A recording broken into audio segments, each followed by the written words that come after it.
to the Cosmic Paradox channel. Like, subscribe, and share.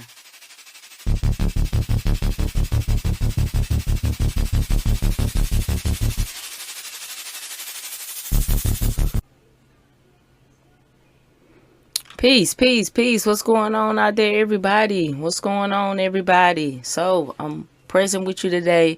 We're going to talk more about the laws of Tahuti, or the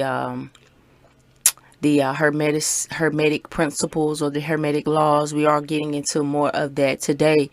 And what we're going to talk about today, we're going to talk about the principle of vibration. Okay, so we've already discussed the principle of mentalism, the principle of correspondence, or the law of correspondence, as above, so below.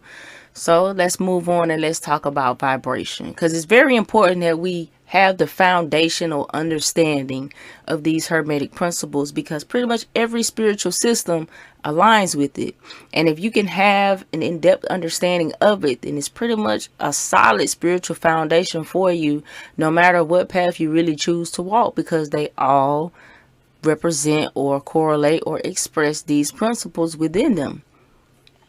So when we're looking at the principle of vibration, all right, so everything in life is vibration. One Albert Einstein said that nothing rests, everything moves, everything vibrates, and that's from the Kabbalion. So if you're familiar with Hermeticism or with the Hermetic principles, that's probably where you got that from.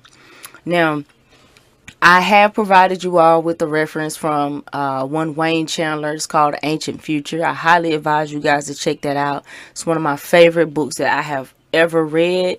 It's very, very in-depth, and it's very good to have to break down those hermetic principles. Let's get more into this principle of vibration. What exactly entails, or what exactly does the principle of vibration explain? So we've all heard, in the beginning was the Word, and the Word was with God, and the Word was God. That's from the Bible. Now, you may be familiar with the words, I am the eternal, I am Ra, I am that which created the Word, I am the Word. And that's from the Egyptian Book of the Dead. Now, if you're not familiar, there are a lot of similarities between some of the writings that's in the Bible, as well as what's in the Egyptian Book of the Dead. It's not by coincidence at all, and it's because most of these religions pretty much go back to the same spiritual concepts and these spiritual systems that predate them.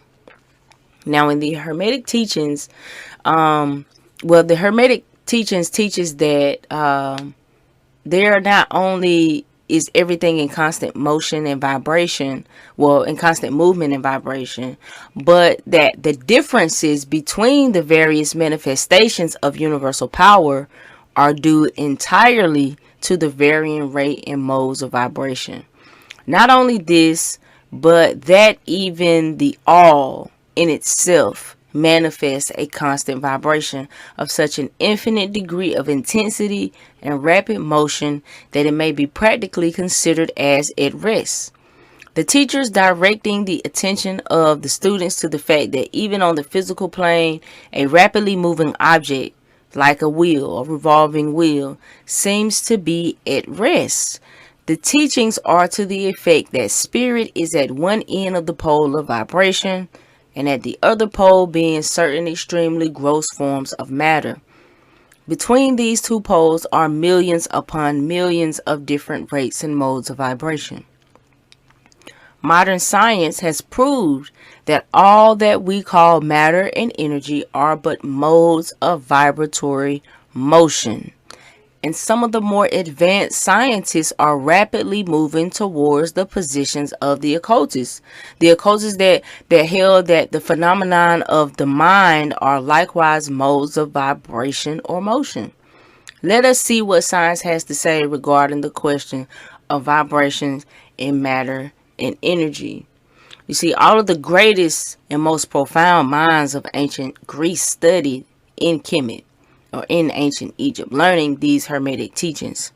With the demise of the Greek civilization, and later in 1492, with the brutal destruction of the Moors and the Moorish influence in Europe, the principle of vibration and others were lost in great detail to the West.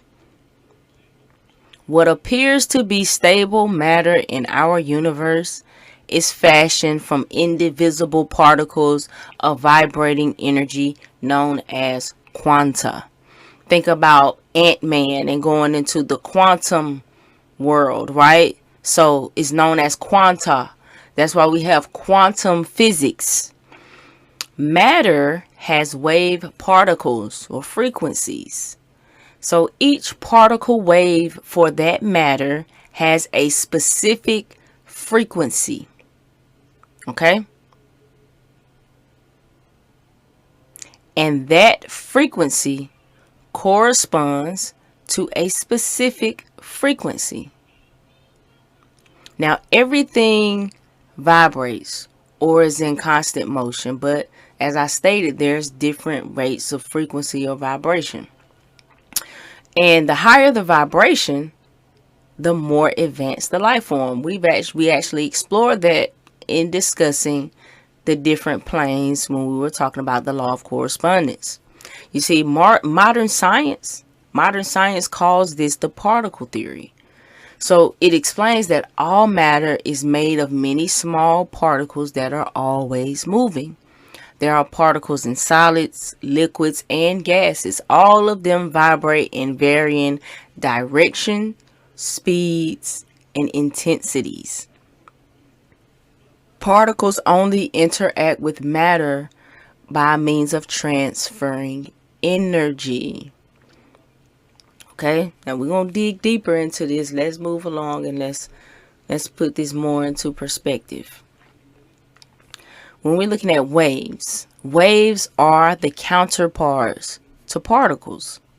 Waves have a constructive influence on matter when they superimpose or interact by creating other waves.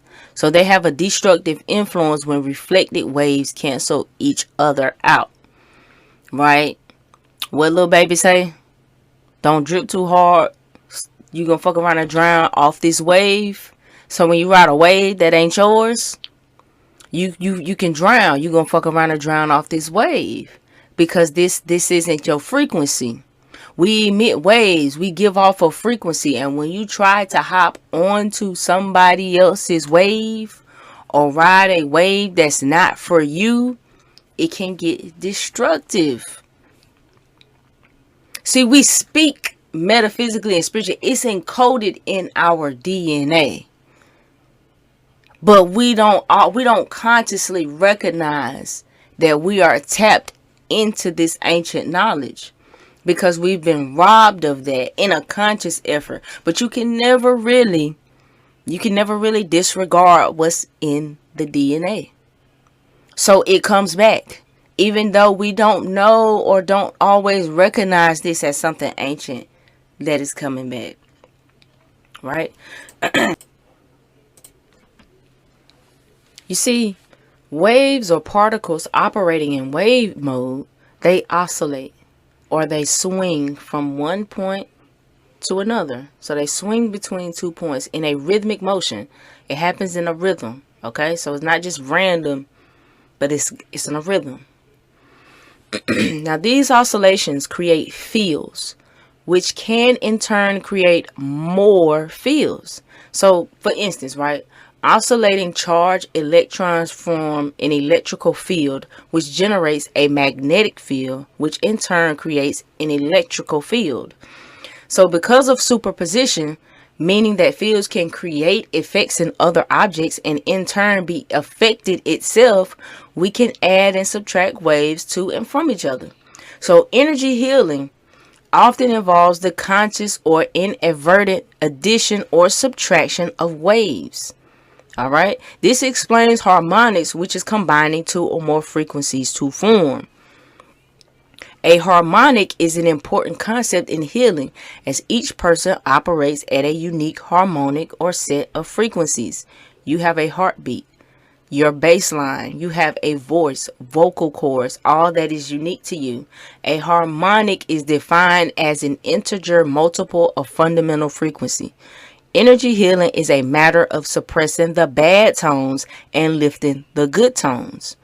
All healing starts with oscillation, which is the basis of frequency. So frequency is the periodic speed at which something vibrates. So it's measured in hertz. Okay, so or cycles per second. That's what hertz means, cycles per second.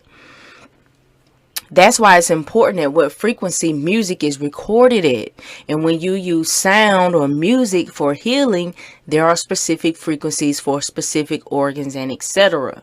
So think about it like this, okay? Because all of this is making up. You got to remember that you have a magnetic field. Everybody has a magnetic field, right? So when you are manifesting, when you are sending out these waves, these quantum waves to change your reality, you are hoping that you are able to affect other people's energy fields. That's how you alter your reality. They are receptive to what it is that you are putting out. That's how you impact your environment and not allow the environment to impact you from a metaphysical sense, if we're looking at it that way.